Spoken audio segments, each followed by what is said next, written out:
Balita ko bati na si QD at saka si Fukerat. Pero alam niyo ba yung isang takeaway ko dun sa away nila nang galing kay Miss Catering? Yung sinabi na si Fukerat daw mahilig kumain ng seaweed, sabi niya pa nga damo, yung green na plastic, sabi niya.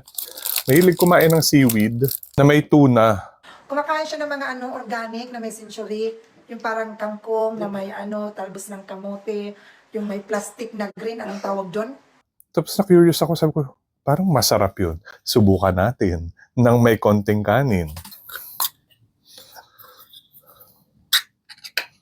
So ito lalagyan natin ng, ewan ko kung ganito yung ginagawa ha, pero I'm imagining ganito, tapos lalagyan lang ng tuna.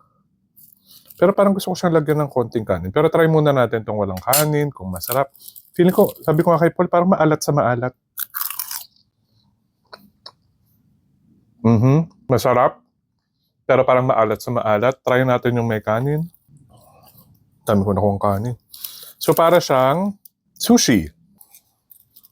Tapos itong tuna na pinili ko is yung favorite namin canned tuna, yung spicy. So meron siyang anghang.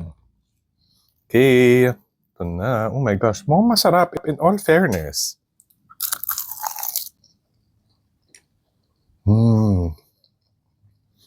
Pwede. Tapos itong nori ko is yung may cheese. Yum.